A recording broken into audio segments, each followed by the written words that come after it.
Administrator بلدیہ شرقی سید شکیل احمد نے عباس town میں جاری ترقیاتی کاموں کا جہاں معائنہ کیا، وہیں محمود آباد میں پارکنگ اور گراؤنڈ کو بہتر بنانے کے احکامات جاری کر دیے۔ اس موقع پر میونسپل کمشنر سائمون جا فہیم خان اور دیگر افسران بھی موجود تھے۔ انہوں نے کہا کہ ضلع شرقی کے عوام کو بلدیاتی سہولیات کے ذریعے ریلیف فراہم کر رہے ہیں اور اس میں یقینی طور پر افسران و ملازمین عملی طور پر مصروف عمل بھی ہیں۔ سڑکوں، پارکوں، اسٹریٹ لائٹس سمیت دیگر بلدیاتی سہولیات کو مرحلہ وار بہتر کریں گے۔ ایڈمنسٹریٹر بلدیہ شرقی شکیل احمد نے کہا کہ ٹیم ورک کے طور پر فرائض سر انجام دے کر ہی ہم مسئلے کو دور کر سکتے ہیں اور لوگوں کو بلدیاتی سہولیات کی فراہمی کو یقینی بنا سکتے ہیں، جو کہ ہمارا کام ہے۔ ترقیاتی کام کسی بھی نوعیت کا کیوں نہ ہو، معیاری ہونا چاہیے۔ عباس ٹاؤن میں طویل عرصے سے ترقیاتی کام نہیں ہوئے تھے جو اب تیزی سے جاری ہیں اور اس طرح ضلع شرقی میں سڑکوں، پارکوں، اسٹریٹ لائٹ سمیت دیگر بلدیاتی سہولیات کو مرحلہ وار ہم بہتر کرنے کی طرف گامزن ہیں۔ انہوں نے کہا کہ ہماری کوشش ہے لوگوں کو کم سے کم وقت میں زیادہ سے زیادہ بلدیاتی سہولیات کی فراہمی کو یقینی بنائیں۔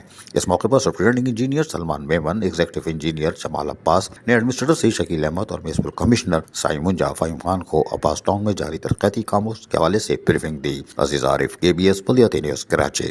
ایسی ہی خوبصورت ویڈیوز فیوچر میں حاصل کرنے کے لیے ریڈ بٹن پر کلک کر کے اور بیل آئیکن کو پریس کر کے ہم سب کے سبسکرائبر بننا مت بھولیے۔